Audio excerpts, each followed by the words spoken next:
Hello everyone, welcome back to the online sessions of the Material Science and Metallurgy. We were discussing about our unit number 1, that was Introduction to the Material Science and Metallurgy. We have already gone through some of the topics like what is the classification of the material, advanced classification of the material, then we have gone for the engineering requirement of the material. So up to now we have studied all these three type of the different topics. So now moving forward for our next topic, that is known as the selection criteria for the material. That is known as a selection criteria for the material. Now what do you mean by this thing? So before selecting any of the material for its application, which are the different factors which we will be seeing or which we will be taking into the consideration. So let us discuss this thing, that which are the different selection criteria. The very first comes, that is the properties of the material. So before selection of any of the material, we have to see that which are the properties which are required for the material.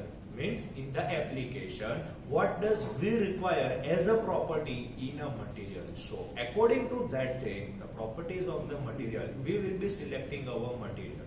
So let us discuss all these different types of the factors with some of the examples. That means if we want, or you might have seen that there is an aluminium section, or you can see the floor of the bus and the railways, they are made up of the aluminium. Why aluminium? Because the major property of aluminium is weight to strength ratio is high. That means with a very less amount of weight, it can withstand a huge load. That's why you can see the floors of the railways and the buses, they are always made up of the aluminium parts. That is why according to the thing, we are also having the iron. But why not iron? Because iron, it is having a very much high weight. So that's why the fuel consumptions will be more. So because of that thing, what we saw? We saw the properties of the material before selection of the material. Now comes the next topic, or you can say the next thing, that is the cost of the material. It is also one of the most important. In an earlier lecture, we discussed the engineering requirement. In that, the first factor which was there, that was an economical factor. In this also, we are also having a cost factor.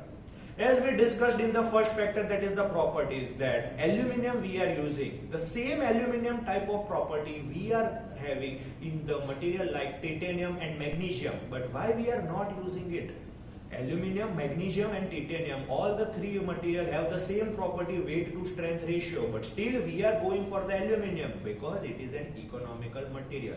The same thing when we are going for the manufacturing of the helicopter, we are using the magnesium and titanium material or its alloys. Why for that thing we are using that? Because the cost of helicopter is higher as compared to the bus and the railway coaches. So that is the thing, means according to the cost, we will also select the material. Now comes the third one, that is the third selection criteria, that is the availability. We should select such a material which is easily available. Suppose we are creating any one of the material and the availability of that material is limited, then what will be its effect? After some of the production, we will come to know that now the material is not available, so we have to do once again all the research work and the manufacturing part. That is why before manufacturing any of the thing, we should always prefer such a material whose availability is very much easy. That's why we can see that major engineering application material, we are using aluminium, iron and steel. Why? Because its availability is much more higher as compared to the different types of the material. Now comes the next one, that is the fourth criteria, that is the safety criteria. Safety. After manufacturing the thing or the product, we should see that whatever the material we are using, that should be the safe one. Now how we can define the safety? Safety. You are aware about the tins of the soft drink, Thumbs Up, Coca-Cola and all that things. They are always used to filled up in the tins which are made up of the aluminium. Why aluminium? We can also use iron also, but why we are not using iron?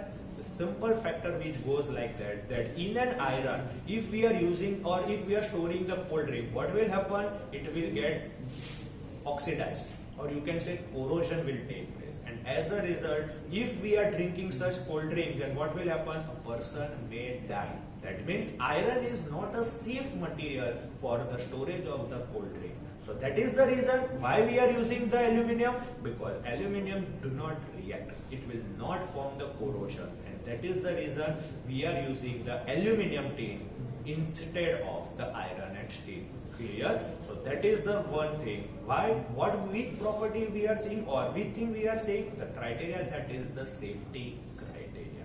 Okay? So let us move forward for the fifth criteria, that is known as reliability. A material should be reliable. You should rely on that material for its application.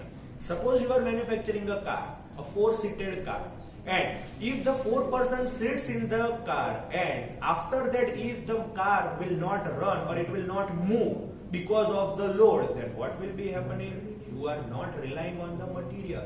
That means when the 4 persons are sitting in a car, it is not able to move. That means we cannot rely on the material. So our material should be such on which we should rely it. That means on its performance, you can say whenever it is kept in a working position, it should do that work. So that is the factor known as a reliability factor. Next comes the criteria, that is your performance. Whatever the material or the product you are manufacturing, it should be fulfilling the performance sector. That means you might be knowing about some of the things, that is the manufacturing warranty and guarantee they are giving. In a mobile they are giving about 1 year. What was that thing? Whatever the material we are using, that will definitely perform for at least 1 year without any damage.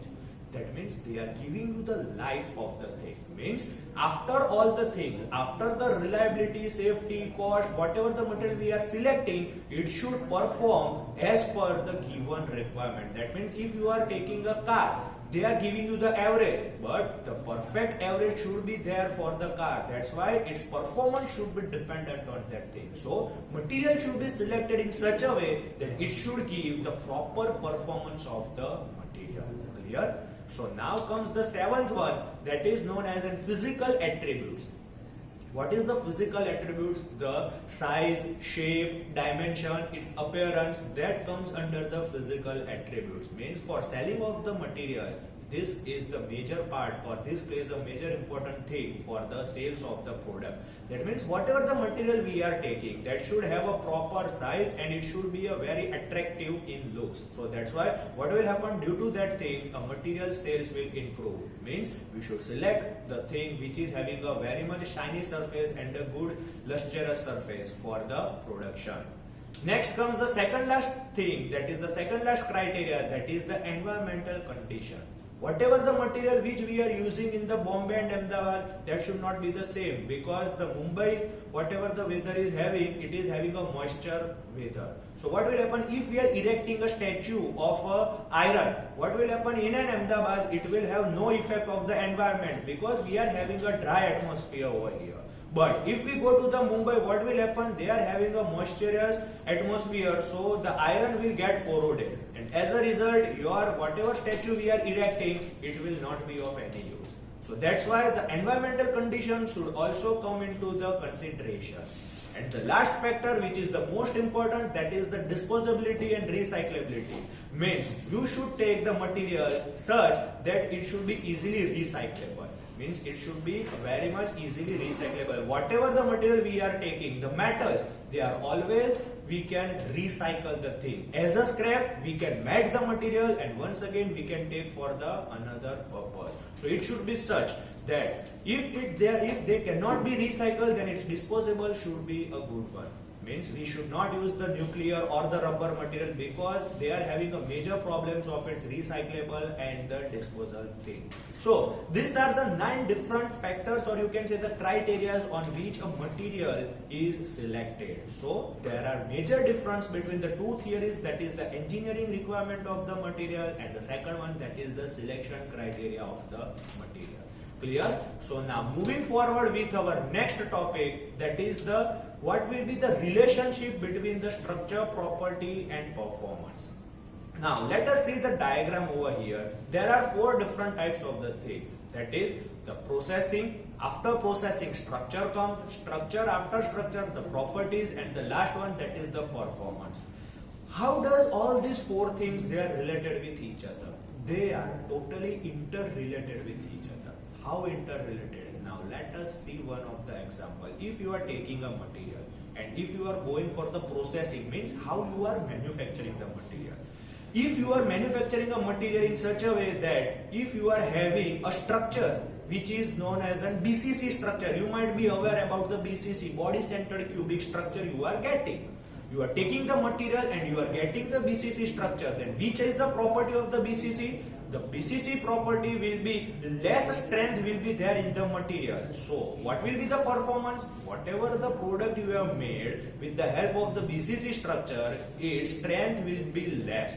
That means from the processing, structure is dependent, and from the structure, its property is dependent, and from property, the performance is dependent.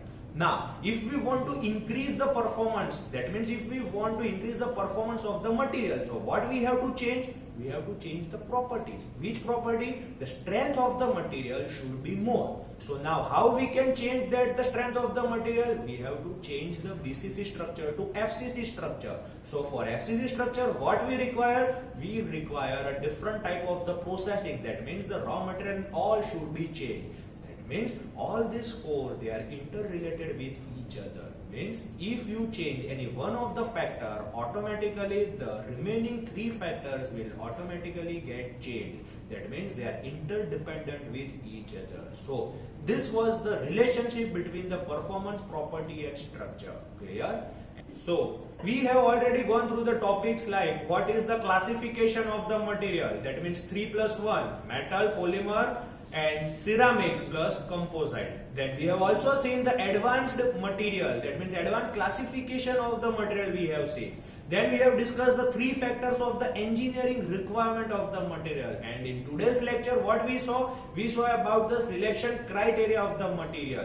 That means what is the major difference between these two things? In an engineering requirement, what is the requirement of an engineer, that we have seen. And while in today's lecture what we saw, that was the selection criteria of the material. That means which are the criteria before selecting a material. So there is a major gap between these two things. So don't get confused in these two different topics. And lastly, we have discussed about the structure property relationship. So in the upcoming lecture, we will be seeing the different mechanical properties of the material. Because till now we have already seen that properties of the material, so they plays a major important role. So total there are 12 different properties which are there, mechanical properties, that we will be discussing in our next upcoming session. Till then, thank you.